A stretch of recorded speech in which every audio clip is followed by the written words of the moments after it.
महालक्ष्मी नमो नमः, विष्णुप्रियाय नमो नमः, धनप्रदाय नमो नमः, विश्वजनन्ये नमो नमः। प्रेम से बोलिए लक्ष्मी माता की जय। आज के इस वीडियो में हम श्रवण करेंगे वैभव लक्ष्मी व्रत कथा और इसकी पूजा विधि। वैभव लक्ष्मी व्रत शुक्रवार के दिन किया जाता है। इस व्रत में देवी लक्ष्मी के अष्ट लक्ष्मी स्वरूप की पूजा की जाती है और व्रत की कथा का पाठ किया जाता है। धन के लिए माँ लक्ष्मी की पूजा का विधान है, लेकिन माँ लक्ष्मी के वैभव लक्ष्मी स्वरूप की पूजा का विशेष महत्व माना गया है। यह व्रत शुक्रवार के दिन रखा जाता है। यह व्रत स्त्री ही नहीं बल्कि पुरुष भी रख सकते हैं। इस व्रत से व्रती की सभी मनोकामनाएं पूरी होती है, सुख समृद्धि और सौभाग्य में वृद्धि होती है। वैभव लक्ष्मी व्रत कथा। किसी शहर में लाखों लोग रहते थे। सभी अपने अपने कामों में रत रहते थे। किसी को किसी की परवाह नहीं थी। भजन कीर्तन, भक्ति भाव, दया माया, परोपकार जैसे संस्कार कम हो गए। शहर में बुराइयां बढ़ गई थी। शराब, जुआ, रेस, व्यभिचार, चोरी, डकैती वगैरह बहुत से गुनाह शहर में होते थे। इनके बावजूद शहर में कुछ अच्छे लोग भी रहते थे। ऐसे ही लोगों में शीला और उनके पति की गृहस्थी मानी जाती थी। शीला धार्मिक प्रकृति की और संतोषी स्वभाव वाली थी। उनका पति भी विवेकी और सुशील था। शीला और उसका पति कभी किसी की बुराई नहीं करते थे और प्रभु भजन में अच्छी तरह समय व्यतीत कर रहे थे। शहर के लोग उनकी गृहस्थी की सराहना करते थे। देखते ही देखते समय बदल गया। शीला का पति बुरे लोगों से दोस्ती कर बैठा। अब वह जल्द से जल्द करोड़पति बनने के ख्वाब देखने लगा, इसलिए वह गलत रास्ते पर चल पड़ा। उसकी हालत रास्ते पर भटकते भिखारी जैसी हो गई थी। दोस्तों के साथ उसे भी शराब की आदत हो गई थी। इस प्रकार उसने अपना सब कुछ गंवा दिया। शीला को पति के बर्ताव से बहुत दुख हुआ, किंतु वह भगवान पर भरोसा कर सब कुछ सहने लगी। वह अपना अधिकांश समय प्रभु भक्ति में बिताने लगी। अचानक एक दिन दोपहर को उनके द्वार पर किसी ने दस्तक दी। शीला ने द्वार खोला तो देखा कि एक माजी खड़ी थी। उसके चेहरे पर अलौकिक तेज निखर रहा था। उनकी आंखों में से मानो अमृत बह रहा था। उसका भव्य चेहरा करुणा और प्यार से छलक रहा था। उसको देखते ही शीला के मन में अपार शांति छा गई। शीला के रोम रोम में आनंद छा गया। शीला उस माजी को आदर के साथ घर में ले आई। घर में बैठाने के लिए कुछ भी नहीं था, अतः शीला ने सकुचा कर एक फटी हुई चादर पर उसको बिठाया।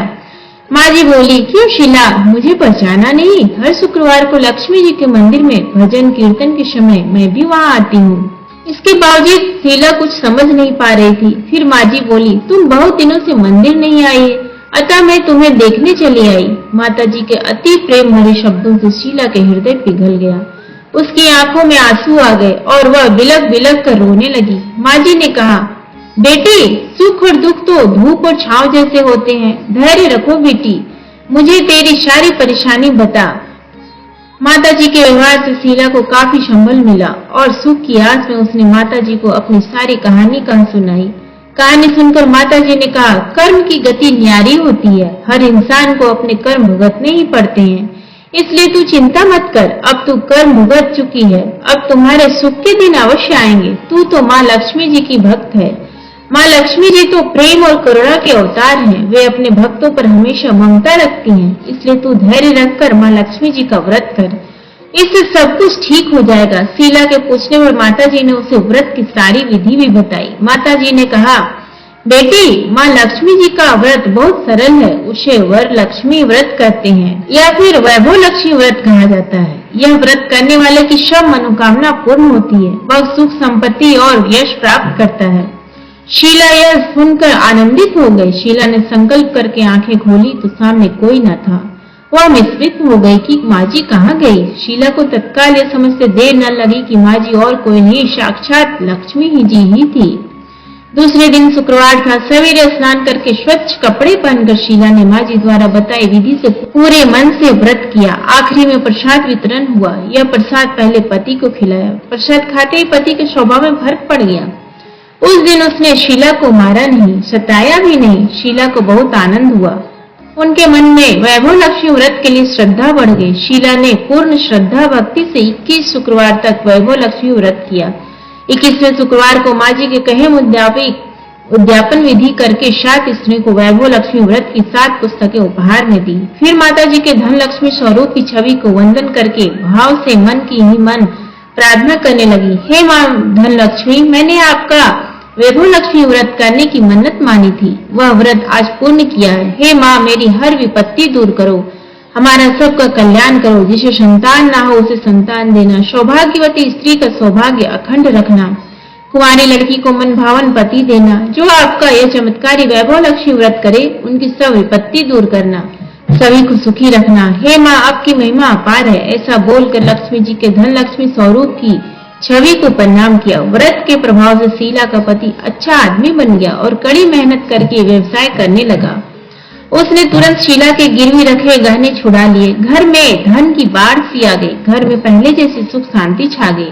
वैभव लक्ष्मी व्रत का प्रभाव देखकर मोहल्ले की दूसरी स्त्रियां भी विधि पूर्वक वैभव लक्ष्मी व्रत करने लगी। आइए हम जानते हैं वैभव लक्ष्मी व्रत उद्यापन की विधि। वैभव लक्ष्मी व्रत 7, 11 या 21 जितने भी शुक्रवारों की मन्नत मांगी हो उतने शुक्रवार तक यह व्रत पूरी श्रद्धा तथा भावना के साथ करना चाहिए। आखिरी शुक्रवार को इसका शास्त्रीय विधि के अनुसार उद्यापन करना चाहिए। आखिरी शुक्रवार को प्रसाद के लिए खीर बनानी चाहिए। जिस प्रकार हर शुक्रवार को हम पूजन करते हैं वैसे ही करना चाहिए। पूजन के बाद माँ के सामने एक त्रिफल फोड़े, फिर कम से कम 7 कुंवारी कन्याओं या सौभाग्यशाली स्त्रियों को कुमकुम का तिलक लगाकर माँ वैभव लक्ष्मी व्रत कथा की पुस्तक की एक प्रति उपहार में देनी चाहिए और सबको खीर का प्रसाद देना चाहिए। इसके बाद माँ लक्ष्मी जी को श्रद्धा सहित प्रणाम करना चाहिए। फिर माता जी के धन लक्ष्मी स्वरूप की छवि को वंदन करके भाव से मन ही मन प्रार्थना करें। हे माँ लक्ष्मी, मैंने आपका वैभव लक्ष्मी व्रत करने की मन्नत मानी थी, वह व्रत आज पूर्ण किया। हे माँ लक्ष्मी, मनोकामना पूर्ण करे, हमारी हर विपत्ति दूर करो, हमारा सबका कल्याण करो, जिसे संतान ना हो उसे संतान देना, सौभाग्यवती स्त्री का सौभाग्य अखंड रखना, कुंवारी लड़की को मन भावन पति देना। जो आपका यह चमत्कारी वैभव लक्ष्मी व्रत करे उनकी सब विपत्ति दूर करना, सभी को सुखी रखना। हे माँ, आपकी महिमा अपार है, आपकी जय हो। ऐसा बोलकर लक्ष्मी जी के धन लक्ष्मी स्वरूप की छवि को प्रणाम करें। उम्मीद करती हूँ आपको ये वीडियो पसंद आए हो, तो प्लीज वीडियो को लाइक और शेयर करें और चैनल को सब्सक्राइब करना ना भूलें। जय माँ लक्ष्मी।